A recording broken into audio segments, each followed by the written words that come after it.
मेरे हंसा भाई, हंस रूह पे था जब तू आया। नमस्कार सर। सत साहिब क्या शुभ नाम है जी आप जी का? जी, मेरा नाम किशन लाल चौधरी। सर कहाँ से आए हैं सर? मैं गांव फतेहगंज परासिया, तहसील उनेरा, जिला टोंक, राजस्थान से हूँ सर। सर क्या काम करते हैं आप? जी, मैं गवर्नमेंट विद्यालय में साइंस टीचर हूँ। सर परम संत सतगुरु रामपाल जी महाराज की शरण में आने से पहले आप कौन सी भक्ति करते थे? सदगुरु रामपाल जी महाराज की शरण में आने से पहले भगत जी हम वही भक्ति और उपासना किया करते थे जो एक साधारण ग्रामीण हिंदू परिवार में किया करते थे। देवी देवताओं की पूजा, ऊत बूत और पितरों की पूजा। और इनके अलावा 1990 से गीता प्रेस गोरखपुर से जो कल्याण पत्रिका प्रकाशित होती है, वो कल्याण पत्रिका का मैं नियमित पाठक रहा हूँ 1990 से 97 तक। तो उसमें विभिन्न प्रकार की जो सनातन साहित्य में अपने हिंदू धर्म के आधार पर विभिन्न देवी देवता थे, उनमें हमारी श्रद्धा बढ़ी। लेकिन हम इस निष्कर्ष पर नहीं पहुंच पा रहे थे कि वास्तव में परमात्मा है कौन। 1997 में फिर गायत्री परिवार शांति कुंज हरिद्वार में 1997 में मैंने गायत्री परिवार में दीक्षा ली। और गायत्री परिवार में गायत्री मंत्र की दीक्षा के बाद शांति कुंज हरिद्वार के दिशा निर्देशों में जैसा उन्होंने विधि विधान और साधना की विधि बताई, उनके आधार पर नवंबर 2011 तक वो उपासना ही की। और उस उपासना में रोजाना कम से कम 3 मालाएं गायत्री मंत्र की जाप करना, इनके अलावा दोनों नवरात्रि के अंदर 24 हज़ार के गायत्री मंत्र के लघु अनुष्ठान का पुरस्कार करना, इनके अलावा गायत्री मंत्र का हवन, और हम विभिन्न प्रकार की गोष्ठियों आदि का आयोजन करते थे। और तहसील स्तरीय में गायत्री परिजन प्रमुख एक कार्यकर्ता भी था उनेरा तहसील का, जिसमें भारतीय संस्कृति ज्ञान परीक्षा का आयोजन करवाते थे और विभिन्न प्रकार से हम इसमें सहयोग करते थे। सर जैसे अभी आप बता रहे थे कि पहले आप वही भक्तियाँ करते थे जो एक आम हिंदू समाज में प्रचलित हैं, उस भक्ति का आपको कोई लाभ नहीं मिला और आपको इवन दो तो ये भी पता नहीं चला कि एक परमात्मा कौन है, किसकी भक्ति करनी चाहिए, कैसे करनी चाहिए।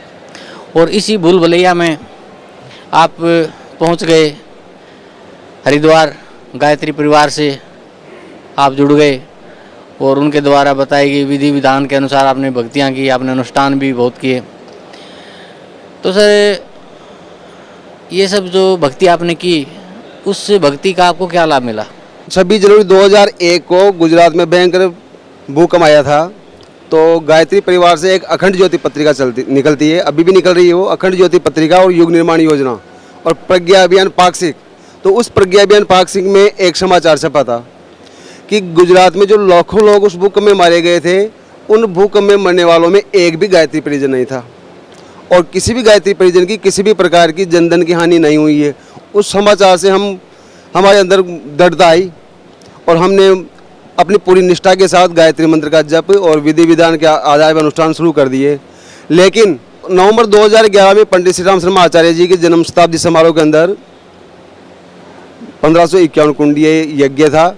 उस यज्ञ में जन्म शताब्दी समारोह का यज्ञ था, उसमें हमारी भागीदारी में मेरे साथियों के साथ शांति कुंज हरिद्वार गया हुआ था।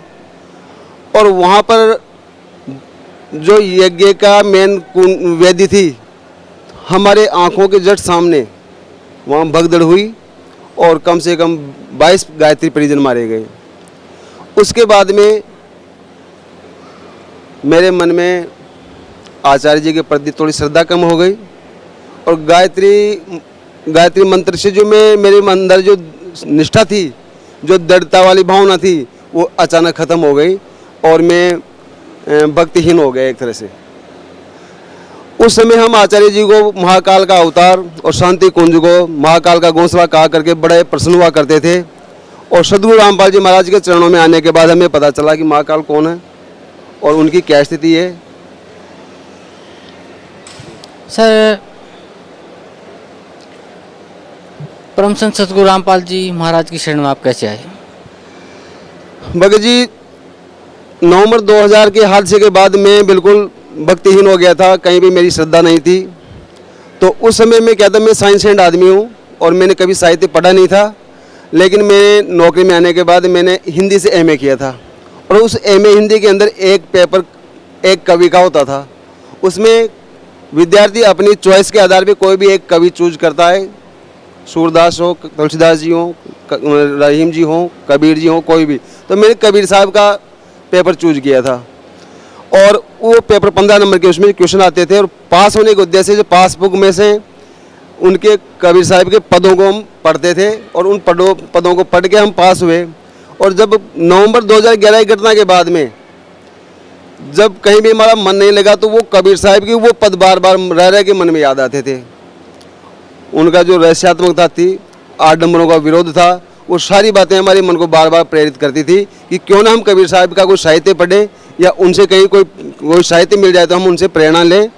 और इसी उधेड़बुन में, क्योंकि मैं गायत्री परिजन था और स्वाध्याय मेरे जीवन का अंग था, मैं रोजाना घंटा आधा घंटा रोज स्वाध्याय करता था, अब भी करता हूँ। तो उस हिसाब से मैं मेरे मौसा जी के यहाँ टोंक में मैं बैठा हुआ था, घर पे कोई नहीं थे और बैठे बैठे ऐसे भक्ति सौदागर का संदेश कोई किताब पड़ी हुई थी मौसा जी के वहाँ, वो मैंने उठकर पढ़नी शुरू कर दी। और जैसे मैंने शुरुआत से पढ़ाई, शुरुआत में मुझे रामपाल दास जी महाराज ऐसे लगे जैसे कोई कम्युनिस्ट विचारधारा रखने वाले व्यक्ति हों और ये कोई हिंदू धर्म का नाश करने पे तुले हुए हों। लेकिन जैसे जैसे मैंने 3-4 पन्ने आगे पढ़े तो वहाँ पे विभिन्न संतों की जो वाणियाँ थी वो वाणियाँ मेरे मन के आर पार निकल गई और मैंने मौसा जी से कहा कि मौसा जी मैं ये किताब ले जाना चाहता हूँ और इसको मैं पढ़ना चाहूँगा। दूसरे दिन तक मैंने वो किताब कंप्लीट कर ली और उसमें आश्रम के फ़ोन नंबर लिखे हुए थे। आश्रम के फ़ोन नंबर पे मैंने बात की और यहाँ से मुझे एक किताब निःशुल्क और प्राप्त हुई, ज्ञान गंगा नाम से। उस ज्ञान गंगा किताब को पढ़ने के बाद मेरे मन में और लगभग दोनों किताबों का मैटर एक जैसा ही था, मेरी जिज्ञासा और तीव्र हो गई। संयोग से क्या हुआ कि हमारे गांव से 25 किलोमीटर के लगभग एक हमारे जान पहचान वाले थे, वो यहाँ आए हुए थे और यहाँ आकर यहाँ से 2 साहित्य लेके गए थे, गहरी नज़र गीता में और आध्यात्मिक ज्ञान गंगा। तो मैंने जैसे फ़ोन पर उनसे बात की, मैंने कहा भगत जी ऐसे ऐसे करना, भगत जी शब्द हम उस समय यूज़ नहीं करते थे।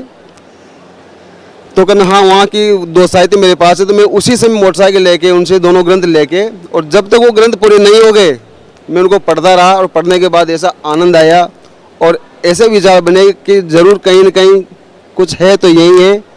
और मैंने परमात्मा से प्रार्थना की कि अगर आप में कुछ शक्ति है तो मुझे ज़रूर इसका कुछ वो दें।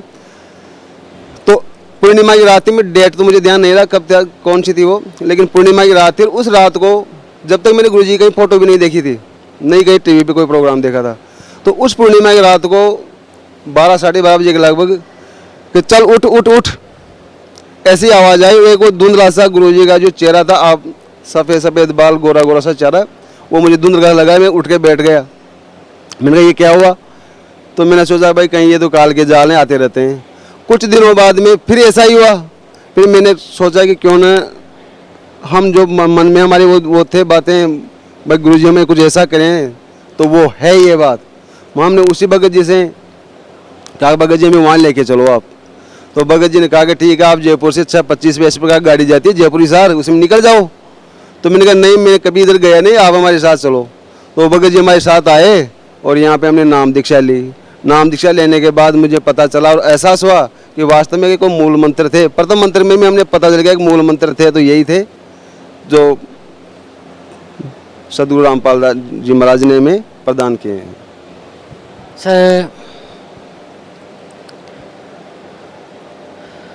पहले आप परंपरागत जो भक्ति करते थे और उसके बाद आप गायत्री परिवार शांति कुंज हरिद्वार से जुड़े और उन्होंने जो इस भारत वर्ष की धरा पे मैं समझता हूँ बहुत बड़ी त्रासदी आई थी 26 जनवरी 2002 को गुजरात में जो भूकंप आया था।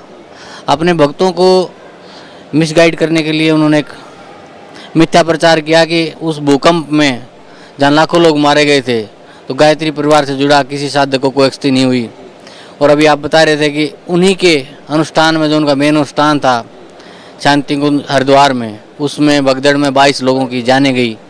तो उससे सबको देख के आपकी आंखों के आगे जो सब घटनाक्रम हुआ उससे देख के आप काफ़ी विचलित हुए और आप एक नास्तिकता के कगार पे चले गए, क्योंकि वो सबसे बड़ी मैं समझता हूँ कि मन को ठेस लगी कि एक झूठ का सहारा लिया गया गायत्री परिवार से सब समाज को जोड़ने के लिए कि हमारे भक्तों को वहाँ कुछ नहीं हुआ और आपकी आंखों के सामने 22 लोग मृत्यु को प्राप्त हो गए। उसके बाद आप नास्तिक हो गए और फिर आप परम संत सतगुरु रामपाल जी महाराज की आपके ऊपर दया हुई कि उन्होंने आपको सोते से जगाया और सतलोक आश्रम बरवाला में ला के आपको वो सतभक्ति और शास्त्रानुकूल साधना दी, जिसे पाने के लिए बड़े बड़े साधक, बड़े बड़े ऋषि मुनि प्रयासरत रहते हैं, उन्होंने तपस्या भी करते हैं उसके लिए, लेकिन उस ज्ञान को वो छू भी नहीं पाते, प्राप्त करने की तो बात दूर है। वो सतगुरु रामपाल जी महाराज कहते हैं, जा दिन सतगुरु बेटिया ता दिन लेखे लाख, बाकी समय बर्बाद गया बिना गुरु के ज्ञान। जा दिन सतगुरु बेटिया ता दिन लेखा जान, बाकी समय बर्बाद गया बिना गुरु के ज्ञान। तो सर मुझे बड़ी दुख है इस बात का कि आप जैसे समझदार व्यक्ति और इन आडंबर ढोंगियों के जाल में फंसे रहते हैं। खैर, परम संत सतगुरु रामपाल जी महाराज ने आपके ऊपर दया की, उन्होंने आपको यथार्थ भक्ति दी। उस भक्ति को करते हुए आपको क्या लाभ मिला? सतगुरु रामपाल जी महाराज शरण में मैं 4 जून 2012 को आया और उसके बाद मेरी दूसरी हाजिरी यहाँ लग गई थी और मैं मेरे निजी काम से यहाँ पे हनुमानगढ़ आया हुआ था। तो शाम को मैं घर से मोटरसाइकिल चलाता टोंक के लिए, टोंक से बस जयपुर के लिए आती है। तो जब मैं घर से चला तो मेरे दाएं पैर में यहाँ पे खुजली चल रही थी, थोड़ी सी सूजन थी, तो मैंने उस पर कोई विशेष ध्यान नहीं दिया और मैं रात भर सफ़र कर रहा, मैं बस में करके हनुमानगढ़ पहुँच गया। हनुमानगढ़ जब पहुँचा सुबह 5:30 बजे, तो वहाँ देखता हूँ मेरे पैर में ज़्यादा सूजन आ गई और मुझसे चलने में भी मतलब अब सामर्थ्य नहीं रही थी। वहाँ हम बैठ के कैंटीन में चाय पी रहे थे, तो चाय वाले ने कहा कि भाई साहब ये क्या हुआ, और उसमें 2 फलक भी हो गए थे। तो मैंने कहा भाई ये पता नहीं क्या हो गया, बैठे बैठे हम सारी रात बैठ के आ रहे हैं इसलिए सूजन आ गई। नहीं भाई साहब ऐसी कोई जहरीला कीड़ा खा गया। भाई मैंने कहा हो सकता है, मुझे तो पता नहीं कहाँ खा गया। तो हम उस दिन सारा काम करके वापस घर पे गए।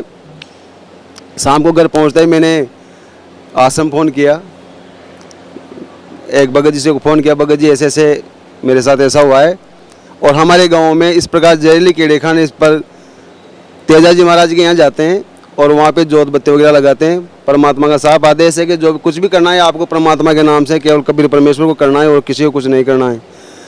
तो यहाँ से मैं यही आदेश मिला कि आप हॉस्पिटल में दिखा सकते हैं, किसी के आप जाएंगे नहीं देवस्थान पे।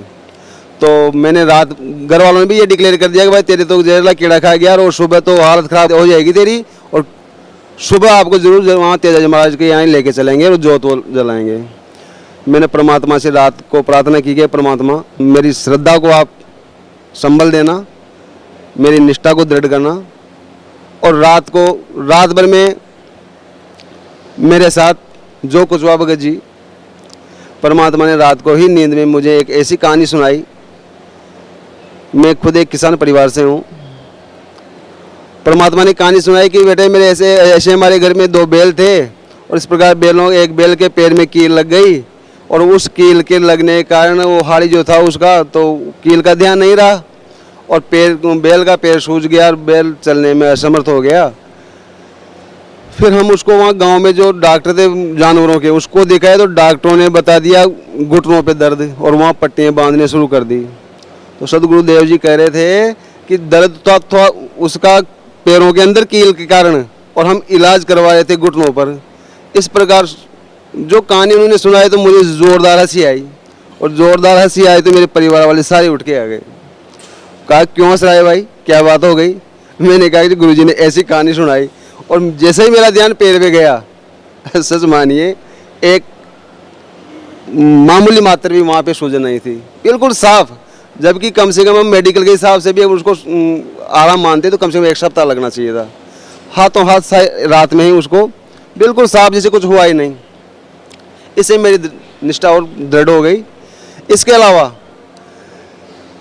ज्ञान गंगा पढ़ने के बाद भी हम यहाँ से 4G का एक कार्ड ले गए थे, तो हम परिवार वाले सारे सुनते थे बैठ के और उस कार्ड से हमें जो अलौकिक ज्ञान प्राप्त हुआ तो हमारे घर वालों की निष्ठा भी बढ़ गई। घर वाले भी कहा हमें भी लेके चलो, ये ज्ञान तो बड़ा तगड़ा है। घर वालों को मैं जिम बिठा के यहाँ सबको नाम दान दिला ले गया। भगत जी क्या हुआ कि जैसे ही हम गांव गए वापस घर वाले आए थे, मेरे दोनों भाई छोटे बच्चे भी आए थे, दोनों माँ भी आई थी। हम वापस गए थे लेकिन हम एक भी ज्ञान गंगा की पुस्तक लेके नहीं जा पाए और दूसरे तीसरे दिन हमारे घर पे 2-3 मेहमान आ जाते हैं और वो हमने पोस्टर लगा रखा था वहाँ मकान में पूछते ये कौन है क्या है, तो हमने उनसे वो सारी बात बताई। लेकिन हमारे मन में एक बात है कि काश अगर हमारे पास ज्ञान गंगा होती तो हम इनको एक एक ज्ञान गंगा देते और इस भक्ति मार्ग को हम और आगे बढ़वा देते, इनका भी कल्याण करवाते। तो मैं इस बात की गहरी निराशा हुई सारे परिवार वालों। उनको जाने के बाद हमने घर पे बात की तो सारे परिवार वालों में ऐसी बहुत निराशा हुई कि हमसे बहुत बड़ी गलती हो गई, हम वहाँ से एक भी ज्ञान गंगा नहीं ला पाए। भगत जी दूसरे दिन हमारे ज़िले के जो कोऑर्डिनेटर हैं सीताराम दास जी बागड़ी, उनका फ़ोन आया। न तो मैं उनको जानता था, न मैं उनको जानते, न हमारे एक दूसरे के पास फ़ोन नंबर थे। उन्होंने फ़ोन किया कि भगत जी हम ऐसे ऐसे आश्रम से बोल रहे हैं, आपके यहाँ गाँव आना चाह रहे हैं। मैंने कहा साहब आइए, ऐसे मैंने उनको पूरा रूट बता दिया, मैं आपकी सेवा में तैयार मिलूँगा। मेरे को क्यों आ रहे साहब भगत जी आप? कहने साहब हम पुस्तक सेवा में आ रहे हैं, पुस्तकें लेके आ रहे हैं और आपके यहाँ होते हैं, वो वापस हम मालपुरा जाएंगे, 1 घंटा देंगे आपको केवल। मैंने कहा साहब आइए। सतलोक आश्रम के 7-8 सेवादार और गुरुजी की गाड़ी भी आगे पोस्टर लगा हुआ, माइक चलता हुआ जिसमें प्रवचन चल रहे थे। और वो हमारे गांव में जब मैंने देखा तो आप कल्पना नहीं कर सकते मेरे मन में कितनी श्रद्धा और निष्ठा उमड़ी। और कोई भी सतलोक का जो साधक है, जो भगत है, अगर उसने कभी कल्पना नहीं की, अचानक गुरुजी की गाड़ी, सतलोक की गाड़ी, सतलोक के सेवादार अगर अचानक आप एक घर पे पहुंच जाएं, रात तो आपने बात ही की थी, सुबह पहुंच जाए तो आपको कैसा अनुभव होगा आप सोच सकते हैं कि हमारे साथ कितना सुखद अनुभव रहा होगा। इसके अलावा रोजाना साधना टीवी के ऊपर गुरुजी के प्रवचन आते हैं, उसमें नीचे एक पट्टी लगी होती है जिसमें ज्ञान गंगा फ्री मंगाने के लिए सुविधा दे रखी है परमात्मा ने सबको। तो एक भगत ने वहाँ से फ़ोन किया टोंक से, तो हमारे कोऑर्डिनेटर साहब ने भगत जी ने मैं फ़ोन किया कि आप ये पता और फ़ोन नंबर नोट करो और आप इनको ज्ञान गंगा पहुँचाओ। हमने उन फ़ोन नंबरों पर उनको ज्ञान गंगा पहुँचा दी। और ज्ञान गंगा पहुँचाने के बाद उस ज्ञान गंगा के पीछे मैंने लिख दिया था, खाली पेज आता है उसमें, मेरा फ़ोन अधिक जानकारी तो संपर्क करें, मेरे फ़ोन नंबर लिख दिए थे। महीने 1.5 महीने बाद उन भगत जी का फ़ोन आया कि मार साहब आप आइए एक बार हमसे बैठ के बात करिए। मैंने कहा साहब मैं कल परसों आ जाऊँगा। कहा नहीं आप तो आज ही क्यों नहीं आ जाते? कहने नहीं मैं कल संडे आप बैठ के बात करेंगे। ठीक है। हम टोंक पहुँच गए। टोंक पहुँचने के बाद हमारे एक स्टाफ साथी और थे, उन दोनों को लेकर हम घर पहुँच गए। तो हमने उनसे चर्चा की, मैंने आपको ज्ञान समझ में आ गया? कहने साहब बिल्कुल समझ में आ गया, मैं वहाँ मधु परमंश जी का ऐसे वो उनमें सत्संग में जाता था और सारी बातें सही है। अच्छा तो अब मैंने कहा आपको इस मार्ग में जाने के लिए सारी तो बुराइयाँ छोड़नी पड़ेगी और आप अगर कि बीड़ी तंबाकू सिगरेट कुछ पीते हो तो इनको भी त्यागना पड़ेगा, तब आप परमात्मा की शरण में जाना, पहले अपने आप को शुद्ध कर लेना। कहने जी मैंने हमने सामने छोड़ दिया, लेकिन हमारे साथ एक अजूबा हो गया। मैंने क्या हुआ जी? कहने जी हमारी जो भगतमती उनकी जो भगतमती थी, उनके कैंसर की गांठें थी गले में और वो टोंक में कम से कम 9 महीने से इलाज करा रहे थे। उनका मतलब ऑपरेशन तो हुआ नहीं था, लेकिन मेडिकल दवाई वो ले रहे थे। दवाई लेते लेते उनको मतलब कुछ ही फायदा नहीं हुआ। डॉक्टर ने बोल दिया कि आप जयपुर जाइए और वहाँ पहले इसकी जांच करवाइए, हमें लगता है कि कैंसर है। तो कहना जी हमने देखो वो बैग जमा लिया, सुबह जयपुर जाने की तैयारी में थे और रात को दोनों ने परमात्मा को ये मान लिया कि परमात्मा हम आपकी शरण में हैं, कुछ भी हो जाए लेकिन इसके कैंसर नहीं आना चाहिए जांच के अंदर। तो कहना सुबह साहब हम नहा धो के जब जाने के तैयार हुए हैं और देखा तो भगतमती की गांठें गायब हो गई थी जी। और वो भगतमती आज भी यहाँ सत्संग में बैठी हुई है। मार साहब आप हमें वहाँ लेके चलो। मैंने कहा जी मैं आगे वाले संडे में जो आ रहा है सत्संग वहाँ उनमें आपको लेके चलूँगा। तो वो मैंने बता दिया ऐसे जयपुर से आप गाड़ी में बैठ के निकल जाना। तो वो संडे का उन्होंने इंतजार नहीं किया, वो दूसरे दिन यहाँ आ गए, नाम दीक्षा ले गए और आज भी वो भगत जी यहाँ पे बैठे हुए हैं। फिर मैंने फ़ोन पे बात किया उनसे, मैंने कहा भगत जी क्या रहा? कहने साहब हम जाए वहाँ पे। तो मैंने कहा भगतमती जी तो अनपढ़ थी, सारी बातें वहाँ कैसे क्या रहा होगा वहाँ। तो कहने साहब सेवादार सब बातें, मैंने भगतमती से बात कराओ आप मेरी। भगतमती से बात किया उन्होंने, तो भगतमती जी ने कहा कि जी मैंने मंत्र तो जो गुरु जी ने बुलवाए मैंने बोले और मैं याद भी करूँगी, लेकिन मैं तो परमात्मा से ये प्रार्थना कर रही थी कि परमात्मा मैं हमेशा आपको मन में आपको याद रखूँगी। और जैसे कि ना मैं दर्शन करने गई, परमात्मा ने कहना मेरे सिर पे हाथ रखा और कम से कम 15 फीट आगे निकल गए और 15 फीट आगे निकलने के बाद वापस लौट कर आए और फिर दोबारा हाथ रख के ये कहा कि बेटी घबराना मत, सब ठीक हो जाएगा। तो सदगुरु रामपाल जी महाराज की उन पर असीम कृपा है। सभी अपने भक्तों पे परमात्मा ऐसी कृपा करेंगे। भगत जी सबसे बड़ा लाभ हमें सदगुरु रामपाल जी महाराज की शरण में आने से ये मालूम हुआ, अब तक हिंदू धर्म के जितने भी साधक हैं, भगत हैं, वो सब जानते हैं कि गॉड इज वन, परमात्मा एक है। लेकिन वो परमात्मा कौन है, उस परमात्मा की खोज में सब भटक रहे हैं, किसी को पता नहीं है कि कोई ब्रह्मा जी को, कोई विष्णु जी को, महेश जी को, वो सब अलग अलग बता रहे हैं। तो परमात्मा की शरण में आने से हमें एक तो परमात्मा का पता चला, हमारी मृत्यु क्यों होती है, हमारा स्थायी स्थान कहाँ है, और इस भक्ति के करने से हमें पूर्ण मोक्ष मिलेगा, ऐसा परमात्मा का आश्वासन है। परमात्मा कहते हैं कि जो जन मेरी शरण है ताका हूँ मैं दास, और गेल गेल फिरता रहूँ जब तक धरती आकाश। अगर इन परमात्मा की शरण में कोई एक बार भी आ गया तो परमात्मा का आश्वासन है कि उस भक्त का वो उद्धार करके रहेंगे, मोक्ष उनको प्रदान करवा के रहेंगे। ऐसा आश्वासन किसी भी महंत संत आचार्य ने आज दिन तक, या किसी भी ऋषि मुनि ने या देवताओं ने आज दिन तक, या किसी भगवानों ने ऐसा आश्वासन नहीं दिया जैसा परमात्मा ने हमें दिया है।